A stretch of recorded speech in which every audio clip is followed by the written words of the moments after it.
یہ معاشی بحران، دلوں میں خوف، بدامنی، اس کی وجہ کیا ہے؟ تو اللہ ہماری رہنمائی کرتے ہیں کہ اس کی وجہ بیماری کی تم آپ ہو، تمہاری بدعمالیاں ہیں، تمہاری بغاوتیں ہیں۔ تم جب رزق کی تلاش میں رازق کو بھول جاتے ہو، حلال کے بجائے یہ نہیں دیکھتے ہو کہ یہ حلال آ رہا ہے کہ حرام آ رہا ہے، جب یہ تمیز ختم ہو جاتی ہے، جب میری یاد سے غفلت برتتے ہو، مجھے بھول جاتے ہو، مجھے چھوڑ جاتے ہو، تو پھر اس وقت میں یہ کیا کرتا ہوں کہ میں پھر اس کی معیشت کو تنگ کر دیتا ہوں، کارسانی لے آتا ہوں، بے بس کی بارشیں ہونے لگتی ہیں، وقت پر بارشیں نہیں ہوتی۔ تو یہ آج سے 1400 سال پہلے اللہ رب العزت نے یہ نسخہ جو ہمارے لیے تجویز کیا ہے، آج ضرور اس بات کی ہے کہ ہم اللہ کی اس بات کو مان کر، اللہ کے اس نسخے کو مان کر اس پر عمل پیرا ہو جائے، انسان کو دلی سکون ہو جائے گا۔ اس لیے کہ دلوں کا اطمینان اور دلوں کا سکون، دل پر کنٹرول تو صرف میرے رب کا ہے۔ آپ دیکھتے ہوں گے ایک فرد ہے معاشرے کا، وہ لاکھوں نہیں بلکہ کروڑوں میں ہوگا مالی لحاظ سے، بظاہر دیکھنے والا کہے گا بڑا خوشحال ہے، میں نے لفظ بڑے چونکہ استعمال کیے ہیں، دیکھنے والا کہے گا کہ بڑا خوشحال ہے، لیکن اگر اس سے پوچھے نا تو بڑا بدحال ہوگا۔ اور اس کے مقابلے میں ایک عام مزدور آدمی جس کا گزارا چل رہا ہے، اللہ نے اسے سکون میں رکھا ہوا ہے، اسے آپ پوچھیں گے تو وہ کہے گا الحمدللہ، میرے اوپر تو اللہ کا لاکھ لاکھ شکر ہے، اللہ کا فضل ہے۔ تو پتہ یہ چلا کہ سکون، خوشحالی جس چیز میں ہم نے سمجھی تھا حقیقت اس میں ہے نہیں، اور بدامنی اور خوف اور معیشت کی تنگی، اس کی وجہ کیا ہے؟ اس بیماری کی تشخیص اللہ رب العزت اس انداز میں فرماتے ہیں، فرمایا وَمَنْ أَعْرَضَ عَنْ ذِكْرِي فَإِنَّ لَهُ مَعِيشَةً ضَنكًا وَنَحْشُرُهُ يَوْمَ الْقِيَامَةِ أَعْمَى قَالَ رَبِّ لِمَ حَشَرْتَنِي أَعْمَى وَقَدْ كُنْتُ بَصِيرًا قال كذلك أتتك آياتنا فنسيتها وكذلك اليوم تنسى۔ اللہ فرماتے ہیں او ایمان والو، جب مجھے بھول جاتے ہو، جب میری یاد سے غفلت کرنے لگتے ہو، منہ پھیرنے لگتے ہو، کس سے؟ ومن اعرض، اعراض کرنے لگتے ہو، اللہ کس سے؟ فرمایا عن ذکری، میرے ذکر سے، میری یاد سے، میری کتاب سے، میرے قرآن سے جب تم منہ پھیر لیتے ہو، جب تم اعراض کرنے لگ جاتے ہو، جب تم پیٹھ پھیر کے چلے جاتے ہو۔ آج ہم سمجھے نا قرآن کو پیٹھ دینا کیا ہے کہ کوئی بندہ بیٹھا ہوا ہے تو اس کے پیٹھ پیچھے بیٹھ کے قرآن کھول لیں، ہم یہ سمجھتے ہیں، حالانکہ در حقیقت قرآن کو پیٹھ دینا یہ نہیں ہے۔ قرآن کو پیٹھ دینا تو یہ ہے کہ قرآن پڑھا جا رہا ہے، قرآن بیان کیا جا رہا ہے، قرآن سمجھایا جا رہا ہے، ہم قرآن کو پیٹھ دے کے نکل جائیں، دنیا کو ترجیح دینے کے لیے دنیاوی کاموں میں لگ جائیں یا فارغ ہوں، لیکن شیطان کا اثر اتنا ہے کہ ہم قرآن کو چھوڑ کر چلے جاتے ہیں۔ قرآن پڑھا جا رہا ہے، قرآن بیان کیا جا رہا ہے، اور در حقیقت یہ قرآن کا پڑھنا، یہ قرآن کا بیان کرنا، یہ کون کر رہا ہوتا ہے؟ یہ باتیں کس کی؟ دیکھیں ہمارے ساتھ بڑی زبردست مثال دیا کرتے ہیں. اب آپ تک میری یہ آواز پہنچ رہی ہے، یہ میری آواز آپ تک پہنچ رہی ہے تو کس کے ذریعے سے؟ اسپیکر کے ذریعے سے. لیکن در حقیقت بات تو میری ہے. تو میں جو قرآن پڑھ کے آپ کو بتا رہا ہوں، آواز تو میرے ذریعے سے پہنچ رہی ہے، لیکن در حقیقت بات کس کی ہے؟ اللہ کی بات ہے. تو جب اللہ بول رہا ہے او ایمان والو، اللہ بیان کر رہا ہے او ایمان والو، مسئلہ تمہارے لیے یہ ہے، بات تمہارے لیے یہ ہے، حکم تمہارے لیے یہ ہے، تو بندہ اٹھ کے چلا جائے. در حقیقت رب کو پیٹ دینا ہوئی کہ نہ ہو؟ یہی وجہ ہے معاشرے میں تنگی کی بنیاد یہ. وَمَنْ أَعْرَضَ عَنْ ذِكْرِي فَإِنَّ لَهُ مَعِيشَةً، اللہ کی یاد سے غافل، ذکر و اذکار آج نہیں ہے معاشرے میں. جو تھوڑا بہت موبائل نے ختم کر دیا، جو تسبیحات کا اہتمام تھا، ذکر و اذکار کیا جاتا تھا، وہ بچی کچی کسر موبائل نے نکال دی. وَمَنْ أَعْرَضَ عَنْ ذِكْرِي، جو میری یاد سے اعراض کرے، میرے قرآن سے اعراض کرے، میرے قرآن کو چھوڑ کے چلا جائے. رمضان کی آج 20 دن تقریباً گزر چکے ہیں، 20-21 دن تو ہو ہی گئے. تو خود ذرا اپنے گریبانوں میں جان کر دیکھو کہ رمضان کے بعد ہم نے قرآن کو کتنی دفعہ کھول کے پڑھا ہے. خود آپ کو جواب مل جائے گا. تو بیماری کی تشخیص ہو گئی نا کہ ہمارے اوپر یہ تنگی، یہ خوف، یہ بحران، یہ کاسانی، یہ کس لیے ہے کہ ہم نے رب کے ذکر کو چھوڑ دیا ہے. اب جب دوبارہ ہم رب کی یاد کی طرف آ جائیں گے، رب کی پکار کی طرف آ جائیں گے، رب کے ذکر کی طرف آ جائیں گے، رب کے قرآن کی طرف آ جائیں گے، قرآن پڑھیں گے بھی، سمجھیں گے بھی کہ اللہ ہمیں کیا کیا ہے، تو یہ ساری چیزیں ختم ہو جائیں گی. اس لیے کہ بیماری کا سبب یہ ہے. وَمَنْ أَعْرَضَ عَنْ ذِكْرِي فَإِنَّ لَهُ مَعِيشَةً ضَنْكًا، اور صرف اس گناہ کی وجہ سے، بدعمالیوں کی وجہ سے صرف انسان ہی متاثر نہیں ہوتے، صرف انسان متاثر نہیں ہوتے بلکہ پورا معاشرہ اس کی لپیٹ میں آ جاتا ہے. پورا معاشرہ اللہ کے غضب کی لپیٹ میں آ جاتا ہے.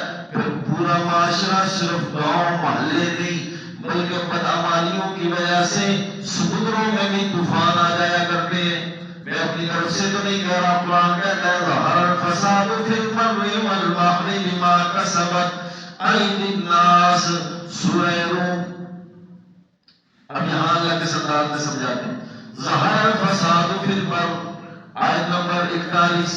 اللہ فرماتے ہیں جو خشکیوں کے اندر، جنگلوں کے اندر فساد آ جاتا ہے، بے اعتدالی آ جاتی ہے، طوفان آ جاتے ہیں، زلزلے آ جاتے ہیں، فی البر والبحر، اور دریاؤں میں، سمندروں میں جو طوفان آ جایا کرتے ہیں، یہ کس وجہ سے ہے؟ فرمایا بما کسبت ایدی الناس، یہ کس وجہ سے؟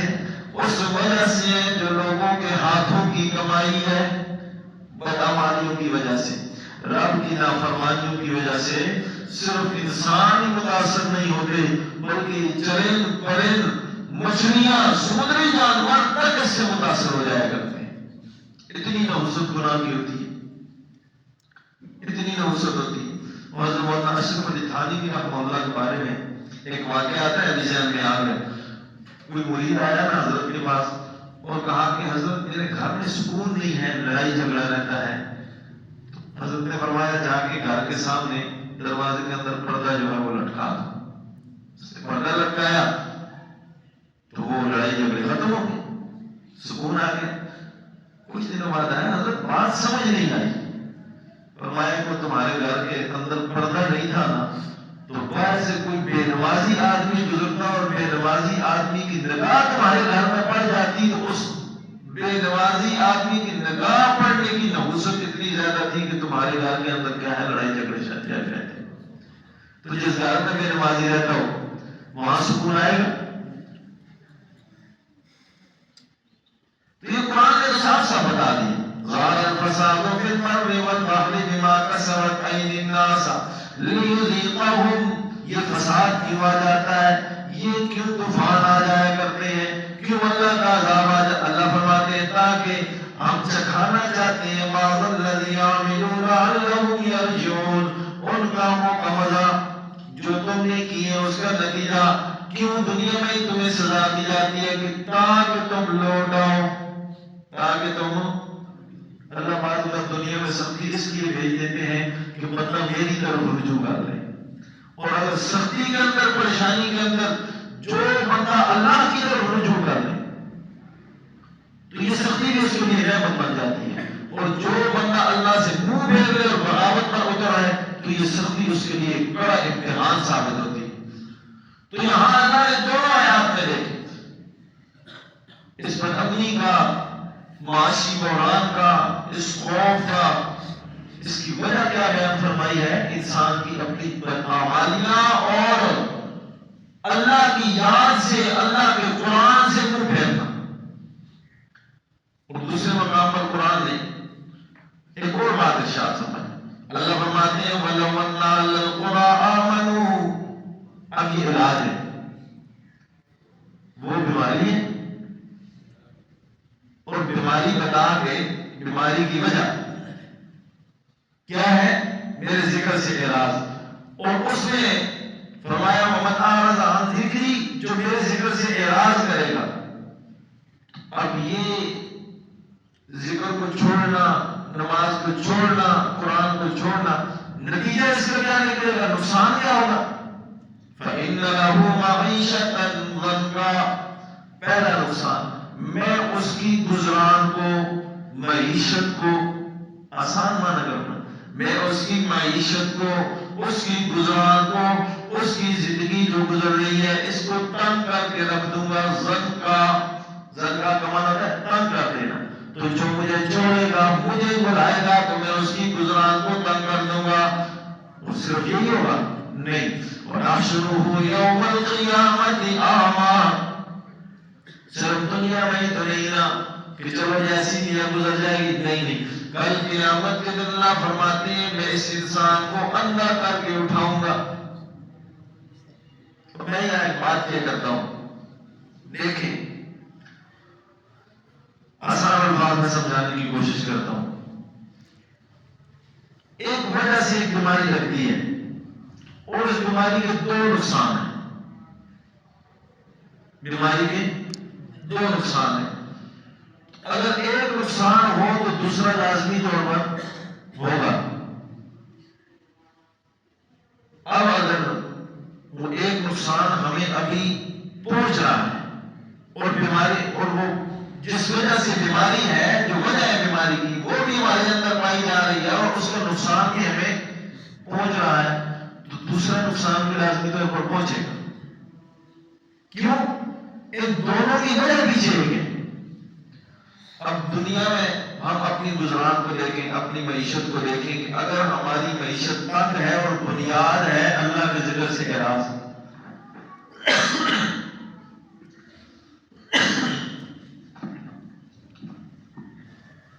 اگر ہماری گزران تنگ ہے اور وجہ کیا ہے؟ اللہ کے ذکر سے اعراض، تو کل قیامت کے دن پھر کیا ہوگا؟ نحشرہ یوم القیامت اعمی،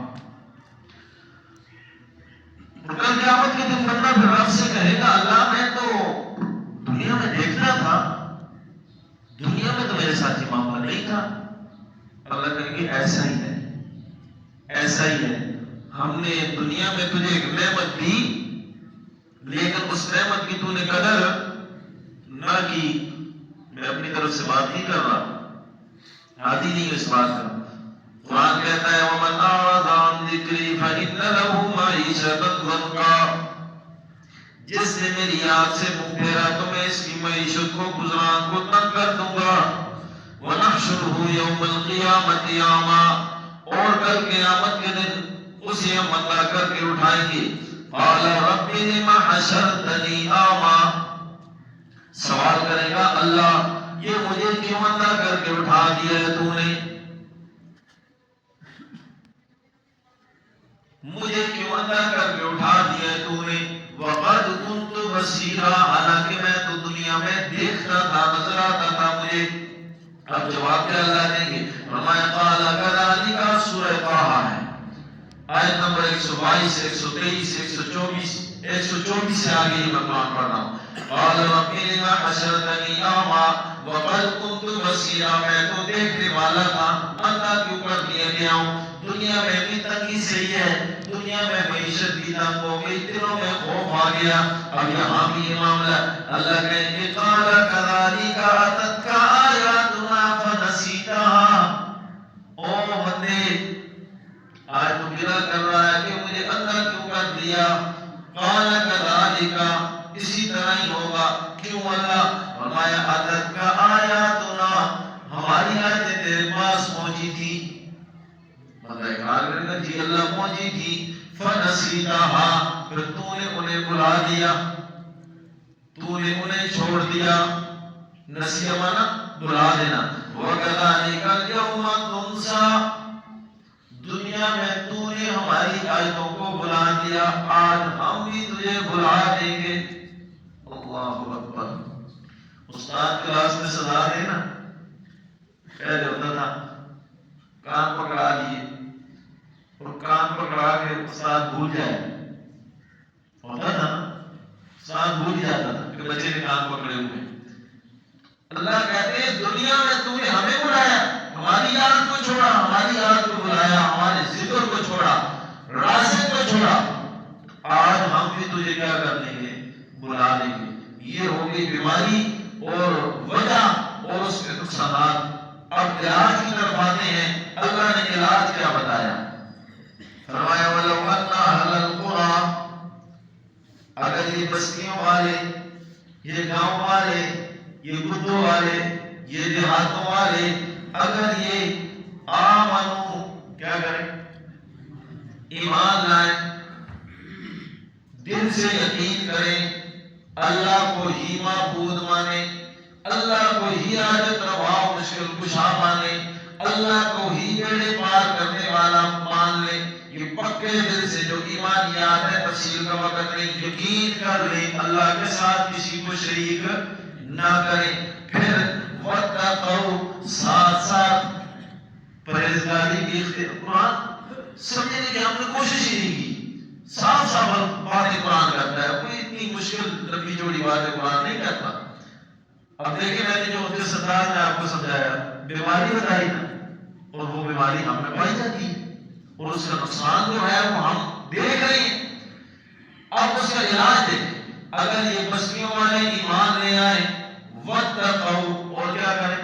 تقوی اختیار کر لیں، پرہیزگاری اختیار کر لیں، پرہیز کرنے لگ جائیں ان کاموں سے جن سے رب ناراض ہوتا ہے.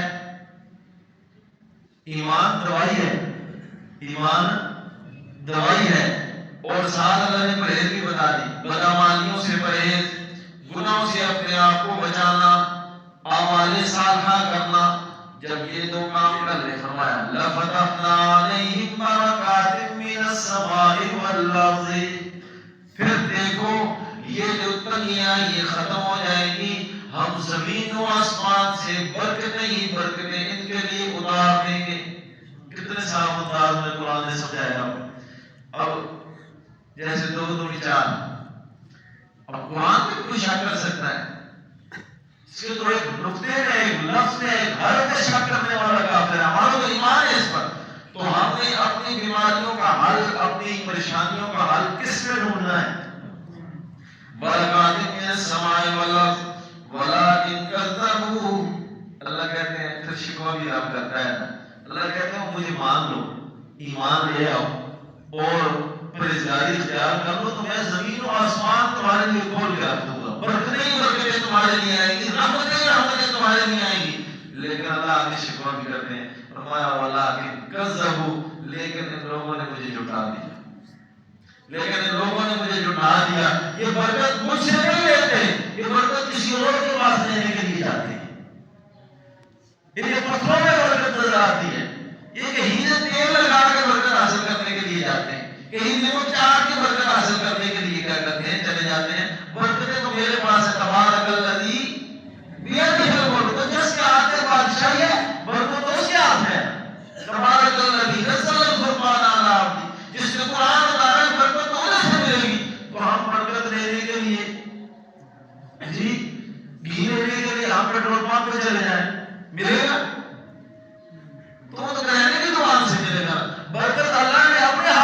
رکھی ہے، ہم ڈھونڈ کے ہی ہو رہے ہیں اور ساتھ شرک بھی کر رہے ہیں، بدعات میں بھی لگے ہوئے ہیں، رسومات میں بھی لگے ہوئے ہیں، نافرمانیوں میں بھی لگے ہوئے ہیں، سنت کو چھوڑ دیا ہے، قرآن کو چھوڑ دیا ہے، اور ہم کہہ رہے ہیں ہمارے حالات ٹھیک ہو جائیں گے، کبھی بھی نہیں ہوں گے، اس لیے کہ زمین اوپر جا سکتی ہے، آسمان نیچے آ سکتا ہے، لیکن قرآن کی بات کبھی جھوٹ نہیں ہو سکتی۔ لَفَتَحْنَا عَلَيْهِمْ بَرَكَاتٍ مِنَ السَّمَاءِ وَالْأَرْضِ وَلَٰكِن كَذَّبُوا، لیکن اللہ کہتے ہیں انہوں نے مجھے جھٹلا دیا، پھر ہم نے کیا کیا؟ فَأَخَذْنَاهُمْ، پھر ہم نے ان کو پکڑ لیا، پھر ہم نے ان کو پکڑ لیا۔ مختلف وجوہات ہیں، مختلف اسباب ہیں، آپ دیکھ رہے ہیں اپنے معاشرے میں کیوں؟ بِمَا كَانُوا يَكْسِبُونَ، اللہ فرماتے ہیں ان کے اعمال کے بدلے میں جو یہ کر رہے ہیں، یہ تنگیاں اس وجہ سے ہیں، تنگیاں ختم ہوں گی تو اس کی دو ہی صورتیں ہو سکتی ہیں کہ وہ کیا؟